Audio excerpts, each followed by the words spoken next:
I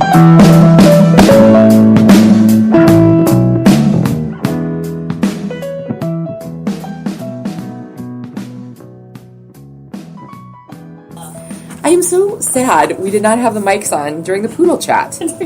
Well, I've learned that poodles were actually bred as hunting dogs. Yeah. And so now I'm imagining like this poodle, and I asked if the Fred's dog was like poodle it up, you know, sort of like in the Go Dog Go with the poodle with the hat and all the little poofs. So, so this is what I'm envisioning. Oh, sure. Out there hunting. In the hunting field. Yeah. Yes. Well, the poodle that took a real, shall we say, shine to Fred at doggy daycare last Friday was very poodled up. And so I don't know if it was a male or female. And I would think, just for the record, if you're a standard poodle, it has to be so embarrassing to be a dog of that size. And this was a big dog, you guys, with a stupid haircut. Like, how humiliating. You know, I mean, just no. Like, let's not. Excessive. I mean, I think an animal should have appropriate grooming, but some of the excessive stuff. With the big, what's with the big hip hunches? Is that like the Kim Kardashianizing of the poodle? I don't Booty know. Poodle thing? I've always been rather fond of German Shepherds and Dobermans and Labs. I mean, you know, so they're big dogs, but they're not too big. They're a lot bigger dogs. Yep. Oh, there is, what's that dog that that has like the barrel whiskey? That's a Saint Bernard. Saint Bernard. There's a Saint Bernard in my neighborhood. Oh. It looks like a small horse. Oh, yeah. And I'm just, oh my God, it's huge. Yeah. But they're so cute. I want to cuddle it, but yes. I don't. But I'm not really friendly with my neighbors, so going out and just asking about the dog, it's not going to happen. Well, I will tell you, and we will talk about sex here on the Great Northern Sexcast, but I will tell you. That's what we're here doing. We are, yes, Colleen. That podcast, yeah. We, I had a Great Dane named Henry, who was 180 pounds. And one thing I know about the giant breeds from personal experience is they are the biggest babies you will ever meet. Oh, lap dogs. Oh, God. And they have absolutely no sense of how large they are.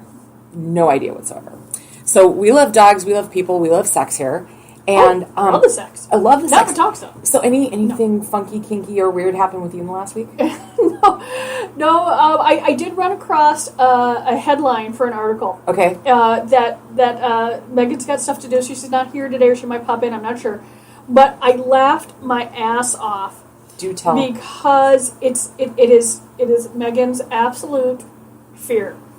The headline: your future sex robot could be hacked and programmed to murder you. And the two of us just laugh. Because we know that the robot sex and the robots taking over the world is probably high on the list of Megan phobias. And it's going through there. And this is just this is just a very general article here about how everything can be hacked and that sex robots are very, very primitive right now. Yep. But there was, the article, it's like, yeah, it could happen. And, you know, anything could happen. I mean, when I'm reading this, I'm like, oh, someone like did something. No, they haven't done jack yet.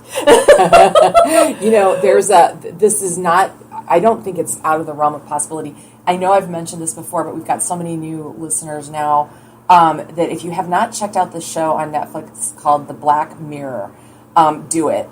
They do a lot of very mental intrigue, seriously advanced Twilight Zone kind of stuff, dealing with artificial intelligence, social media, and things like that. And there is one about basically a sex bot. And oh my God, it was the most interesting thing.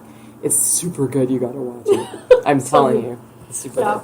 Let's see. I like this part where it says, at the moment, technology behind sex cyborgs is rather primitive, but there's no telling what the future could hold. Well, there's never any telling what the future could hold. If we reach a point where such robots are capable of lifelike movements and their brains can be tweaked via software updates, it's certainly not out of the realm of possibilities that death by sex robot ends up on some unfortunate soul's tombstone. Well, and I'm like... the news. Maybe not the tombstone, but the news. It would make news. It would definitely make the news. Would you like to be the first person No, that is killed by the sex robot? No.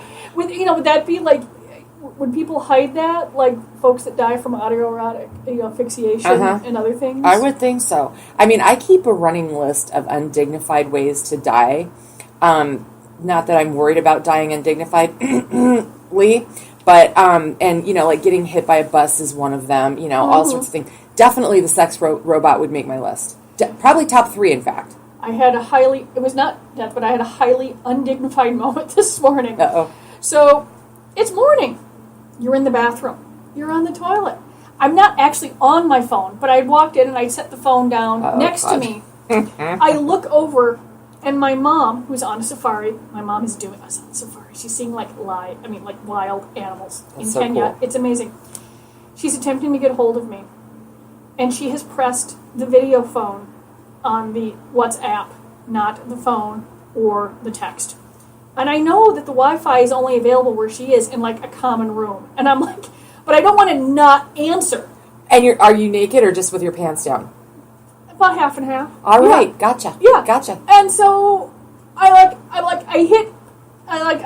holding the phone away from me, hitting the answer button, going, "Mom, I'm on the John. Give me a second." Oh God, could she hear you? She did. Yeah, she could hear me, but she didn't know that she was on video.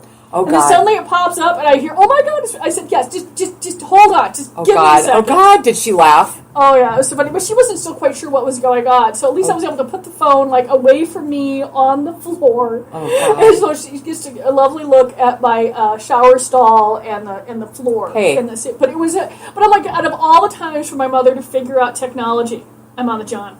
Well, it was an accident, but she accidentally figured out technology. That's cute. Your mom is so cute. How old is she? Almost 77. And she's on safari? Yes. Where is she? Somewhere in Kenya, that's all I know. Somewhere in Kenya. Mm-hmm. That's fantastic. Somewhere. I want to be somewhere in Kenya when I'm 77. Don't you? Honestly, there are a lot of other places I would rather be. Okay. Mm-hmm. I'd rather be traveling around Sicily, or taking a cooking class, or maybe going to, I'm actually really curious about like the Amazon basin, because that's that'd be fun. That's going through there. Less concerned about the Far East. Honestly, if there's too many people, I'm not that interested in it. I know there's not a lot of people in Kenya. They're in the middle of going through there. Where she is right now, there's obviously a lot more zebras. But I've seen. Yes, in theory, would seeing a zebra in the wild be cool? But I've seen plenty of zebras. Okay. Now, going to see gorillas in the wild, I have to admit, that's a little intriguing. That is incredible. That is incredible. That would be fun. Well, good for Marlene. I hope she has a great, safe trip home. So what did you find to try and shock me with today? Let's see. Do we have anything? Well, yeah. Okay. Actually, yeah. I thought this was hilarious. Well, and again, I'm a writer for a living, and I love a good headline or some tight, funny writing. Little Myth Naughty, MYTH. And it's 10 things that happen in porn that never happen during real sex. And this is pretty well put together, because we do joke about this around here a lot. So the first thing is, it says, everybody of the opposite sex, this is myth number 1, everybody of the opposite sex is thinking about sex all the time. And they're like, hey, porn sends this bad message that everybody that you meet is just waiting for an offer, and if presented with a possible sexual scenario, they won't be able to help themselves for getting, just getting naked and going down to it right now. And they said, not good. Most people don't want sex all the time, and they don't want it to lead to coercive or dangerous exploits. So this writer's got a good head on his or her shoulders. And then, when you think about the amount of food delivery services that now have nowadays, think about it. The pizza delivery guy is always is a trope in adult films. Right. And so now, you can get anything delivered to your house. So I'm sure that it is fairly obvious that is not real. But they probably, and I bet you they get propositioned. I bet you. Oh yeah, you can find Reddit themes on this. Oh, I bet. Mm-hmm. Oh my God. I wonder if my poor pizza people in my little town, my little river town I live in, if they get propositioned, that would make me feel bad. Either proposition or someone just answering the door completely inappropriately dressed. Oh, I'm sure that does happen. The second myth is that women will orgasm from no stimulation, which they do portray that. Oh yeah, they do. It says the average woman takes 20 minutes. More than double the time it takes for their male counterparts, in porn films more often than not don't even show anything. Mm-hmm. Myth number 3, everyone loves anal. Now, we do know, based on sales, right? It's popular. Yeah, that anal stimulation, anal sex is very popular, but it involves a lot of foreplay, it involves a lot of lube. Oh God, this had to be over 20 years ago, because we were in our office downtown. We used to be in the Butler North building way up on the 7th floor. Yep. And I'm in one office, and Dave, who used to do our videos, was just hilarious. You know, he's looking at movies, looking at videos, checking out things, you know, and he's pretty jaded. I mean, the man looked at a lot of porn. Yeah. Suddenly, he bust out laughing so hard that I'm like, I was intrigued. So I wander over, and he's just laughing. And then he backs up, because I'm sure this was still a VHS tape back then. He backs up the tape, and if someone was going at it doggy style, and then the penis slipped and went right up this gal's ass, and she turned, yanked it out, and they went back to what they were doing, because she was obviously not getting paid for an anal scene, and that's not where it's supposed to be. And the fact that they left that scene in exactly like that just threw, I mean, it was probably 45 minutes before Dave, like, composed himself. Oh, God, and that's could go great. back to work. And then it was hilarious. Because, I mean, it used to be like a whole separate feature. We talked about this before. Yeah.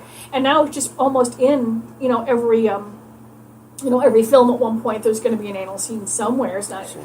I just, oh, my God. Like I said, I mean, he was a very, you know, he'd seen a lot of stuff. This made him laugh so hard. That's a good one. I love it. I love those accidental to complete and total crack ups. This one, I'm like, this term I haven't heard yet. ATM is A-OK. This is a myth. Ass to mouth. And it's a common trend in porn where they show somebody who's just engaged in anal then immediately getting a blowjob. And they're like, yeah, you don't want to assume that. No, that did not happen. There was a break in the action. There was editing. Yeah. No. Yeah. Mm-mm. So that's one. I love this one. External ejaculation is a must. And pulling out. And all over. And they're like, in real life, I love the way this writer is. However, in real life, it's pretty unlikely someone is going to be okay with letting you come all over their face, bums, or any place else they can't easily reach. Yes, either that, or you better have the shower already running. Exactly. Quick their towels down. I mean, if you put on fresh sheets and you're doing all this, do you really want to change the sheets again? No.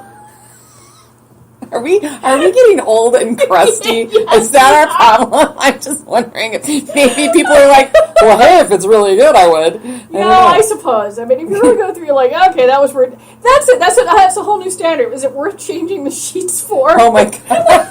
The questions change as you age. Sort of like the 20-year-old Elaine on the Seinfeld. Is it sponge-worthy? We can change it to, is it worth changing the sheets for? Oh, do I change the sheets before someone comes over? Are they clean enough? And is it not? Oh, can I get by and I'll change them afterwards? When am I going to do the laundry? People think about stuff like this. Oh God. Okay. Now I'm trying to decide. When was the last time? Did I change my sheets? Colleen's like, how dirty are my sheets? The next myth is the more intricate the position, the better the sex, and they're saying, they all these crazy taxing positions, and it just doesn't work. The one where this happens all the time. Some woman is leaning over a desk, but they have one leg up on the desk. Yeah. Oh yeah. Or just going through there, and I'm like, it's awfully handy if someone is that is that flexible. But most people are not adult film stars or gymnasts yeah. or acrobats or something that you're going to be able to do that too. Yeah. And then or someone could maybe manage that for like 10 seconds before the leg cramp happened. Is that on there that people never? It's not realistic that no one ever has a leg cramp during sex. No, but I think you filled out that segment perfectly. Myth number 7 is foreplay doesn't exist, and they said that's just ridiculous. And they talk, and we've even talked to porn actors and actresses on the show, and they have said, "Oh no," that and it bothers them that it's not shown because they do feel kind of bad about it, or at least some of them do. Yeah, I mean, in traditional male-oriented porn, it's not there. There are a lot more romantic ones that show the seduction and do that, but it's not. You have to search around for them. Yeah, definitely. Wicked has some that are that way. Oh, for sure. For sure, yeah, absolutely. And the quote, they put in the quote from the movie American Pie, the first one, the good one. You've got to preheat the oven before you stick in the turkey.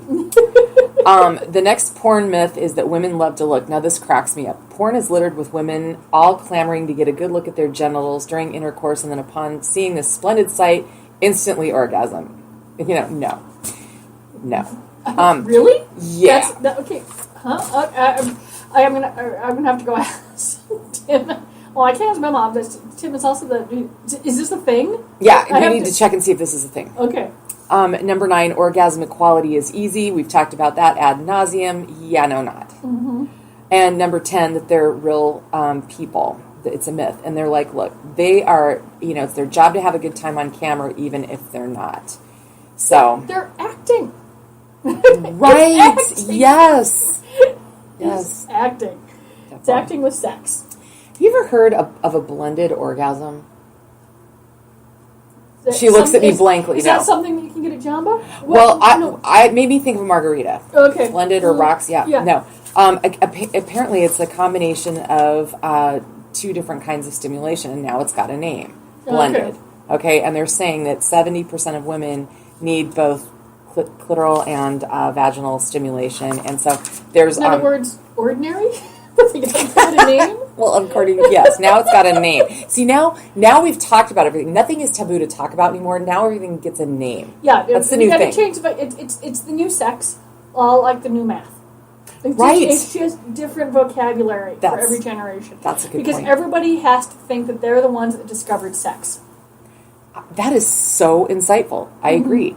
Now we're gonna post. We always do this every week on the Great Northern Sex Cast Facebook page. We post the links to all these articles. Megan is amazing at doing that. And there are 4 steps to doing great blended orgasms. The one is just talking about, good use of hands. 2 is the A spot, anal stimulation simultaneously with, which there's a lot of toys that do that, right? Yeah, there's that. And the thing is, if you want to have the We Vibe is a very small sort of C-shaped vibrator that you can wear during sex. So you can have yeah, I know what you mean. The clitoral stimulation. Oh my God. How many times have I said that in my life and I still just mess it up. And the penis at the same time. And then it's hands-free. Now, there's an app and a whole bunch of other things. Or there's the cock rings that have the... a bullet vibe on them, so you can put it on the top of the bottom. So there's a lot of different ways of doing that stimulation, and then again, you've got your hands. But you can also go hands-free. Because if you're trying one of those other funky positions, you might need your hands for other stuff. Right, and toys is number 4. Number 3, fingers. Go for it. Okay, so do you ever go on Reddit and just read some of the stuff that happens on there? Go on to Reddit itself because I figured that I would fall into a black hole and never come out. And never come out of that. But I am sort of when I'm dealing with the insomnia, I will go for the clickbait articles that are based on Reddit threads. Oh my God, there are so many. There are so many ones. This one that we're going to talk about is ways that women indicate they want sex. Okay, and this particular thread. 2,000 comments. I mean, that's fantastic. Because you know that if there's 2,000 people that actually couldn't resist joining the conversation, you know how many other sets of eyes have been on this? Yes. That's what you got to keep in mind with this stuff that I think is so funny. But some of they did some snippets, which is kind of what you find. Okay. So they're all talking about it. You can't be subtle. You either mount him or he doesn't have a clue. How about I would like to have sex? That's a good one. That's in here. By the way, the kids are out of the house at friends. Oh, really? Stuff like that. Or I can't reach the spot on my back in the shower. Yep. Another one has a cue. She throws in a cartoon DVD for the kids. That's the hint that we're going. This one, she starts kissing him on the back of his neck so that it's Pavlovian now, so he knows when he gets that, they're going to go, which absolutely... That works, yeah. Another one is date night, and she literally blocks out time in her calendar, and her husband thinks it's hot, which is cute. I love that. Well, that's because you're making it a priority, and that's what works for them. Other people might think it's too much pressure. It works for them. I think that's awesome. Yeah, you got to see whatever works. This one cracks me up. She goes, you can't be subtle, so I just get naked and bend over. I tried everything else, and I just, literally get in front of him naked. I think that's hilarious. I think that is absolutely hysterical. Well, it obviously works, so go for it. Yep. Another one says, I always tell him how cold his hands are and then shove them between my thighs. Her husband loves it. And, they do, pretty funny. Oh, yeah, I'm sure that's out there. I found one that we have not, I have not heard, and we've definitely not talked about this. So we have talked about the fact that people are not using, the trend, or an unfortunate trend is rather, that people are not using condoms during oral sex, and that is contributing to... the raise on STD. Yeah, well, they've changed the names, but I grew up when they were called STDs. I know, me too. And now they're STIs. STIs, yes. Gonorrhea, chlamydia, genital herpes, genital warts, and syphilis are the main ones that have seen a lot of spike because of the lack of usage of condoms. 59% of people in a recent poll, by the way, said that they don't during oral sex. But a doctor from the University of Texas here in the stateside actually said that charcoal toothpaste can actually, he's not saying this is a good idea from replacing the use of a condom during oral sex, but it will fend off this kind of bacteria. Charcoal toothpaste. First of all, there's such thing as charcoal toothpaste. Okay, so we've learned that. Yes. And two, it's popular for whitening, apparently. And but it can also be an excellent way, according to Dr. Bui of the University of Texas, excellent way to kill bacteria without killing the mood. Interesting. Okay. Just thought I'd share that. So this one was funny. This one was a new study published in the journal Socioaffective Neuroscience and Psychology. Doesn't sound very sexy. No, that's pretty much the opposite of sexy. Very brainy, yeah. But if you're looking to get laid, men who have a sense of humor are credited with more and better orgasms. So they did a study, and I thought this was interesting. The study itself is not huge, 103 women, but check this out. 71-minute survey that they did with these women. 71 minutes, that's a long time. I don't think I've had anyone, they've talked about questions, they've talked about it. I've never heard anyone quantify the length of the survey before. Yeah. Okay. So obviously you're implying that it's a rather intensive, well thought, it is information on that. And however they extracted this from the women, it doesn't say what actual questions they used, but they said that the research team, was able to make the distinction between high orgasm-inducing and low orgasm-inducing male sexual partners, saying that the guy's humor and, extreme amount of it or lack of predicted the women's propensity to initiate sex, how often they had sex, and, how much fun he was in bed. Isn't that funny? It's not funny, and I believe it thoroughly, because honestly, I think some of the funniest people are some of the most intelligent people. Oh, definitely. And you put all that together, and I think it makes a guy really, really hot. For sure. It's funny, I've said this for a really long time. This is a notion that occurred to me, in high school. I just said, I was talking to my mom one day, and something came up about sense of humor and whatever, and I'm like, you can't be really funny and stupid at the same time. And she kind of looked at me, and she's like, I think you're right. Really, because it's clever. It's a clever thing. I don't know. So, I don't know if I agree with this, but let's go for it. Okay. This comes from psychologists at Ohio University, that 56% of women, what are they thinking about during sex, really, but won't admit? Care to... Household chores. That was actually what I thought, but it's their ex. More than half of people, women, admit that they fantasize and pretend that they're having sex with their ex. I'm not. I can tell you that right now. No. No. Yeah. I don't know. This next one, and I'm not a picky eater, but drinking this will give you a stronger orgasm, according to Eliza Barron Cohen. Well, it starts out with milk, okay?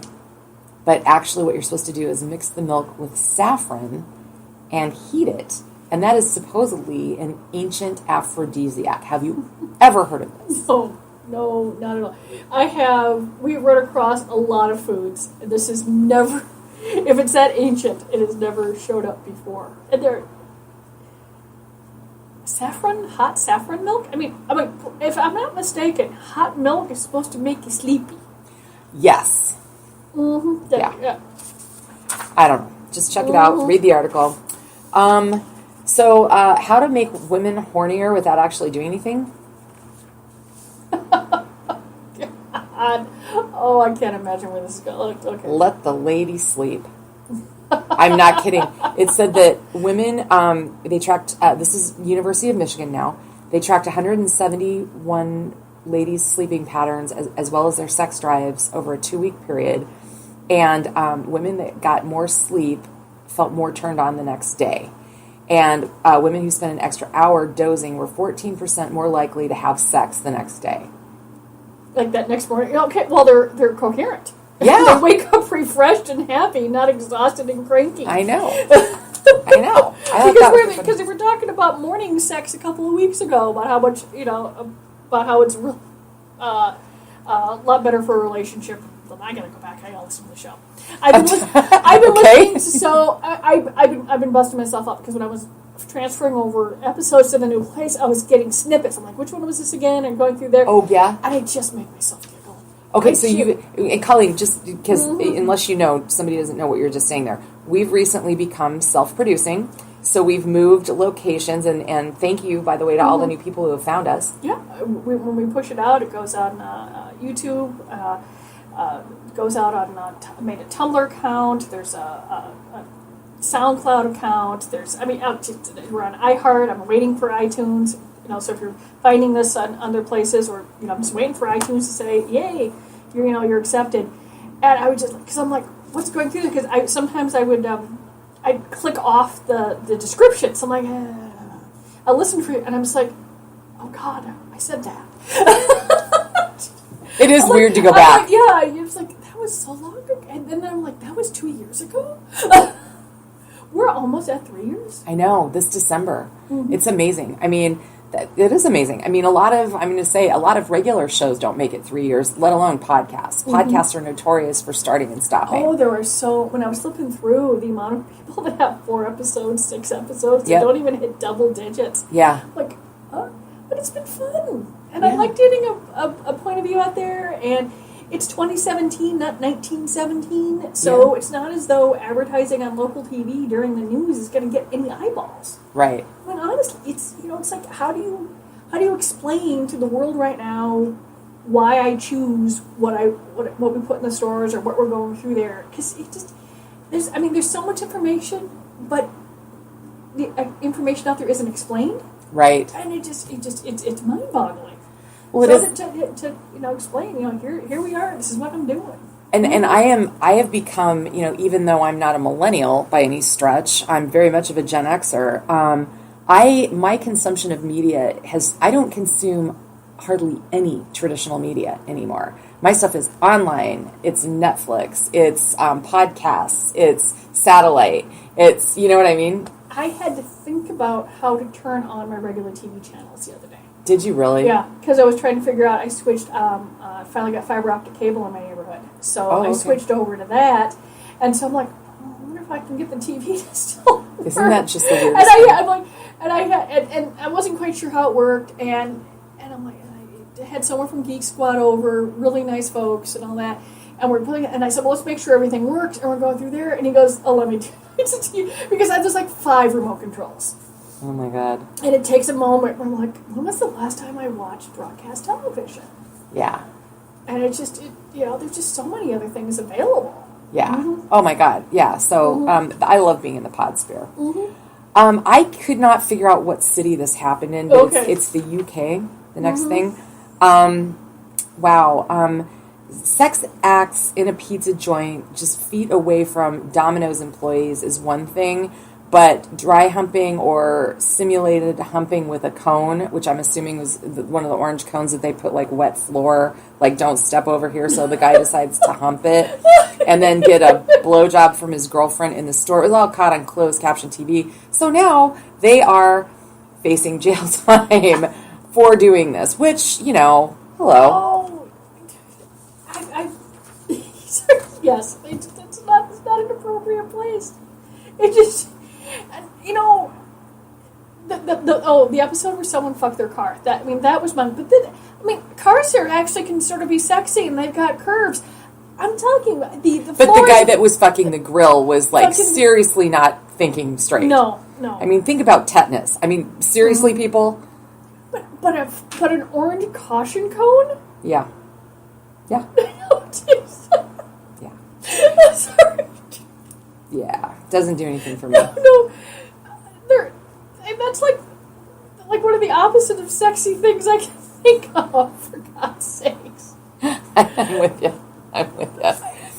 Okay, I suppose if it's got a hole, they can put your dick in it, but... I think that's how guys think. Michael's not here, we can't ask him, but yeah. We need to ask him. Come on, when you were growing up, did you just, try all sorts of different things because there was a hole? Come on. They do. Well, that's like the, did I talk about this last week, or the fact that someone was saying that one of the reasons, and this was Australian researchers, female, and I kept wondering how women are making strides in the STEM industry, STEM professions, except they're still struggling in physics. And they're thinking it's because guys have been since they were little, they've been peeing. They've been peeing, trying to get the urine into a spot. So they've internalized physics, properties of physics by their urine streams. No kidding. So they can visualize things about physics that women just didn't have, because since they were like a year old, they've been looking at urine streams. That is so weird and plausible. I have a friend who is a physics professor, and she posted the study, and she just went, I don't know what to think about this. I was going to say, what's her take? And so pretty much what they were saying is that a lot of times physics instruction starts with projectile math and stuff like that. Funny. So what they're thinking that should happen is that should be towards the end of it. There's other things that you can teach first.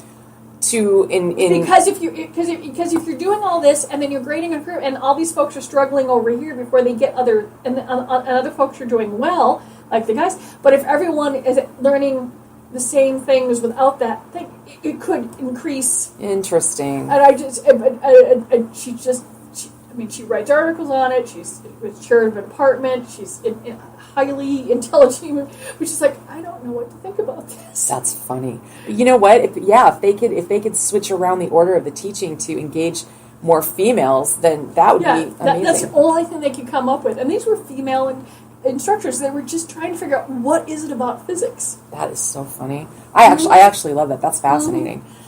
So back in my radio career, on more than one occasion, I sacrificed my self-dignity for the show, or whatever show I was on. Oh, I used to do that at the Renaissance Festival. Okay. Is it funny? You go for it. We'll just make somebody laugh.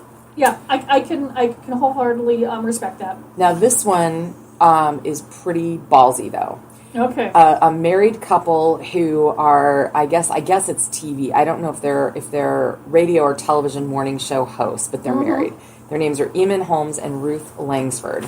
British much? Mm-hmm. Anyway, they've been married for 7 years, so they decided that they would do a series on avoiding the 7-year itch and how to keep passion alive. So they went to a dungeon. Did they dress the part? Well, it sounds like they did. Okay. And they met up in an underground cavern with a woman called Mistress Komakino, who teaches couples role play, and she came in with a whip. And she started out, well, you look fun to play with. And then she brought her slave in, and the mistress was going to say, all right, you're going to spank him. And the wife just was like, spare him, spare him. Can't you just imagine the British accents right now? Mm-hmm. And how much of this, they could show more on TV over there. Yeah, they can. Than we do. But anyway, she was pretty afraid. She didn't want to do it. The husband, I guess, gave him a few little smacks, but that took a lot of nerve right there.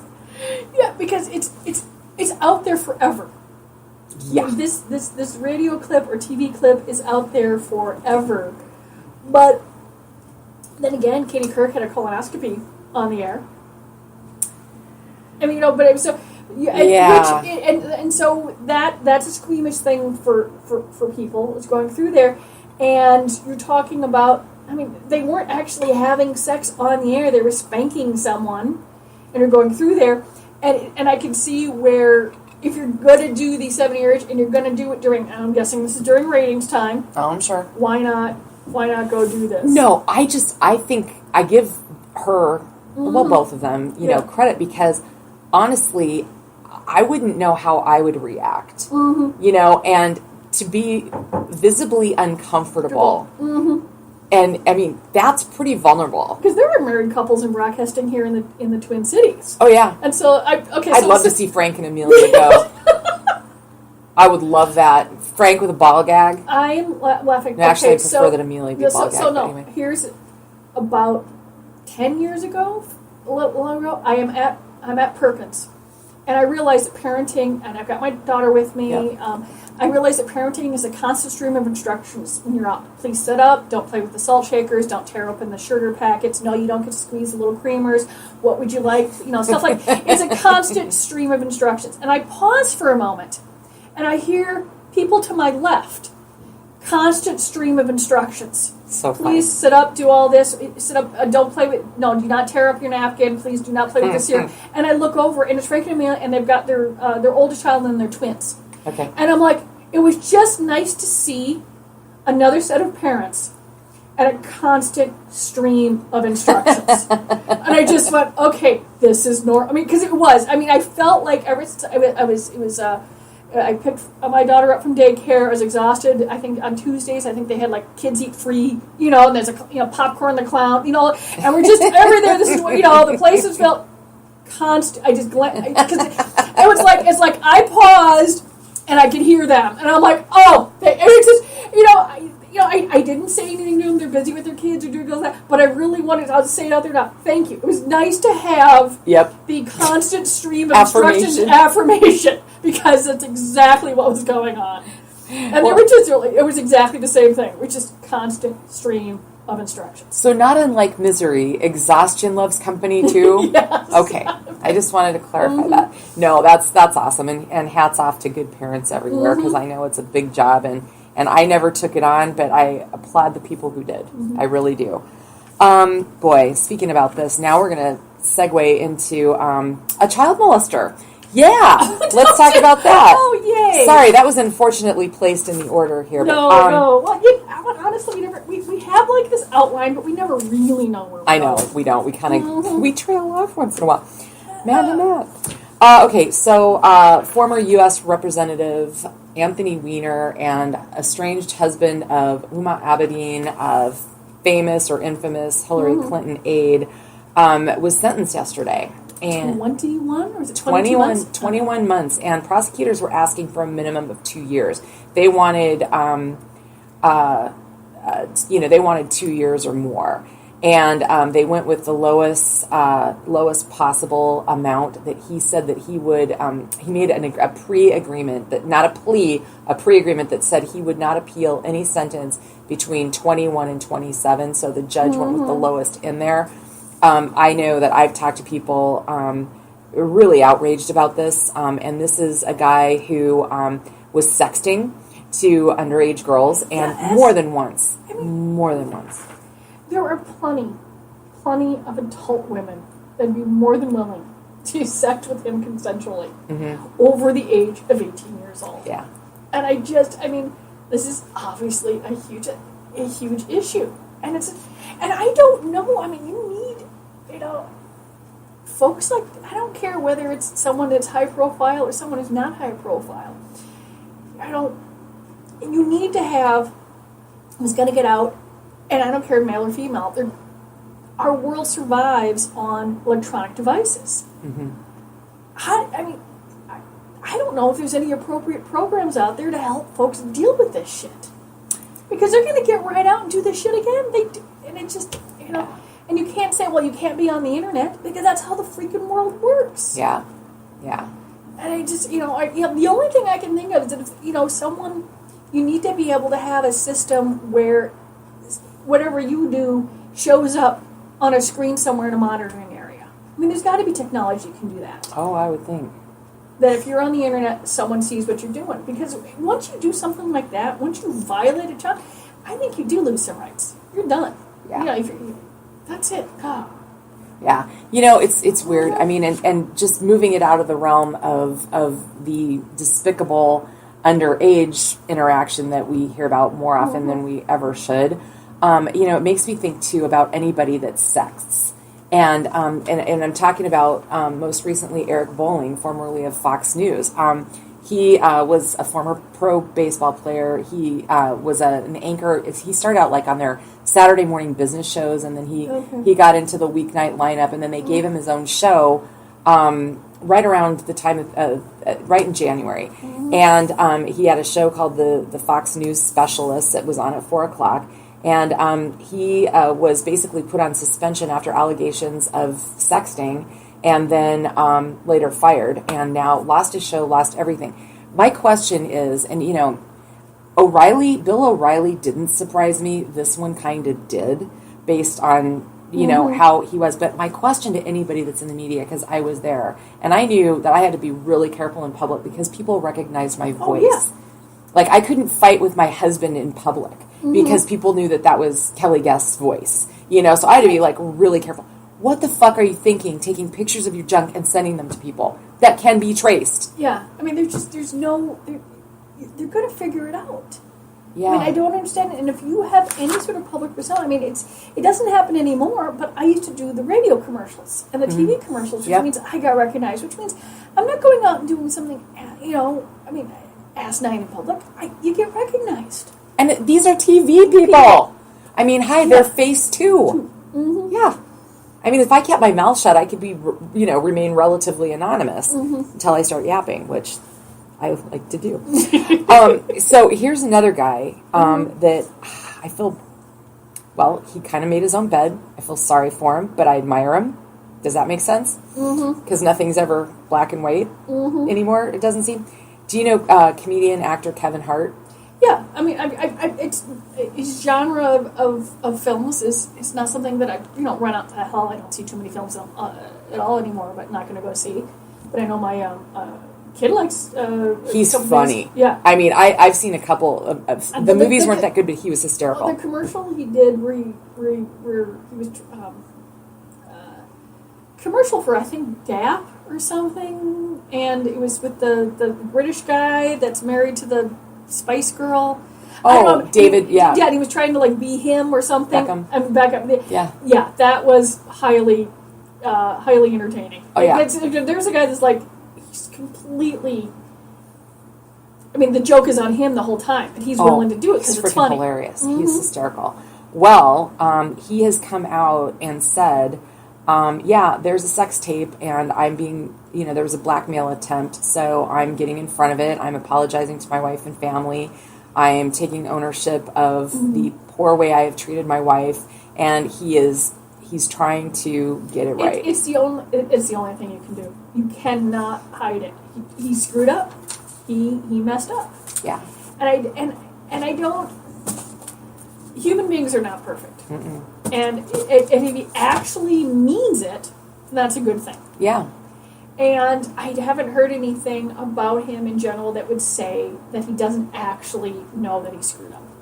That he's not just... Yeah. That he's not just finally learning. Because honestly, folks that don't learn anything from other people's mistakes or their own, there would have been denial first. Yeah. Yep. So he went right to it. Yep. And see, that says something there. Yeah. That he didn't even try it doesn't happen, it's not there. Sort of like when David Letterman screwed up and he was being blackmailed. He went right out and said it because you can't, that's someone that said, I did something wrong, but I'm gonna apologize for it. And they mean it. Yeah. Yeah. Well, Hugh Grant's another one. Yeah, he came right out and said, that was wrong. And you just get, the minute you try and deny something, Yeah. then you're going through there. And yes, it's embarrassing. Yes, you screwed up. But for the most part, people can move on if you generally admit that you screwed up. I agree. I think more public figures should do that. And not just do the thing. You know what politicians always do that just I'm sorry that you were offended? No, they go to rehab. Oh, okay. See, I like the fact that they don't apologize for what they did was wrong. I'm sorry that somebody was offended. Okay. Right, there's that but too. Yeah, but I'm going to go to rehab. For what? Right, for being a dick? Yeah. Yeah, I mean, I don't think there is such a 12-step. No, I'm pretty sure there's no... And I don't like to use anti-female stuff, because when you say someone's a douchebag or someone's like... You're basically implying that women are less than and you're doing that. But really, just saying asshole, everybody's got an ass. So that's gender neutral. This person is. Okay. I'll do my best. There is no 12. There is no 12-step for asshole. Assholism. Asshole. I'm gonna have to come up with that. Yeah. You need to work on that. Can you get back to me with something? Yeah, okay. Yeah. We need a new parlance. Okay. Last story today. There's a lot of. It's a roller coaster.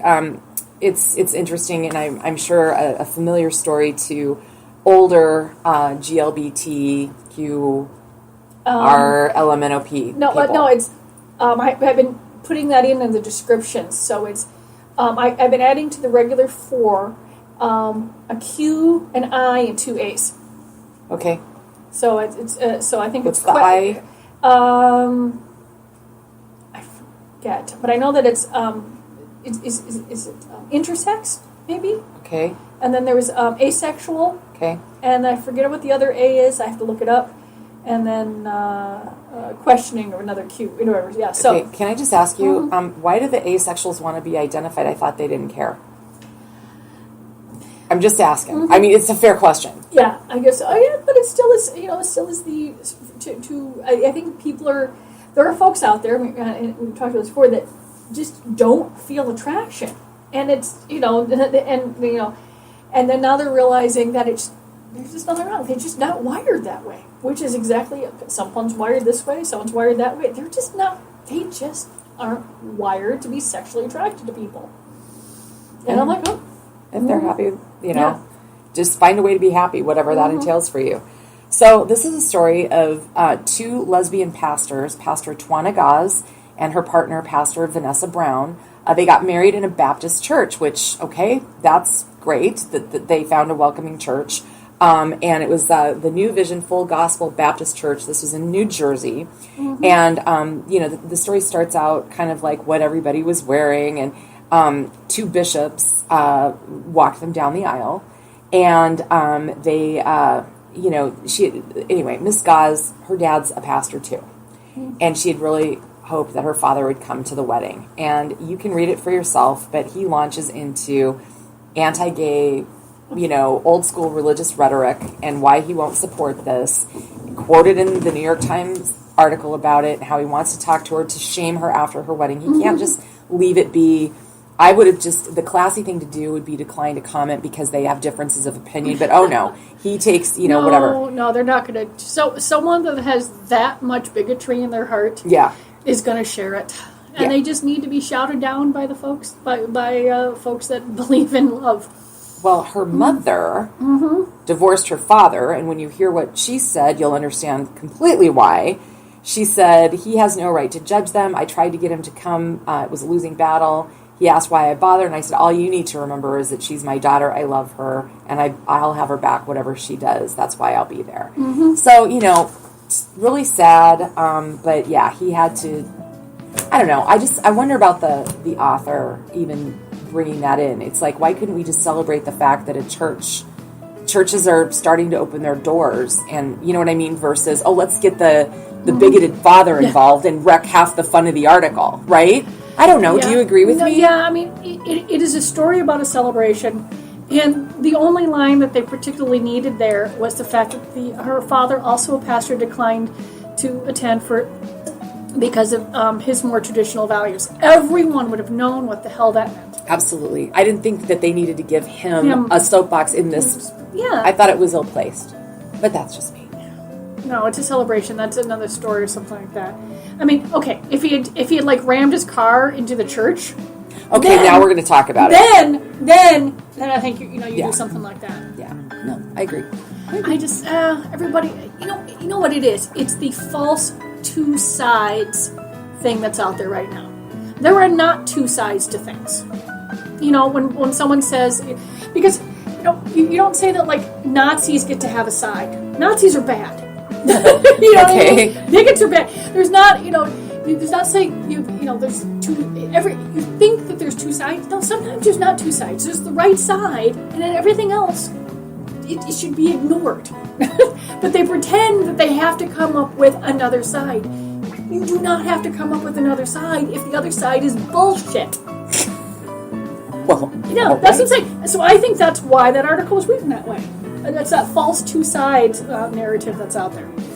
I'm going to give you the last word on that because that's a big grown-up girl theory. So, Great Northern Sex Cast closing. God, we're through September already.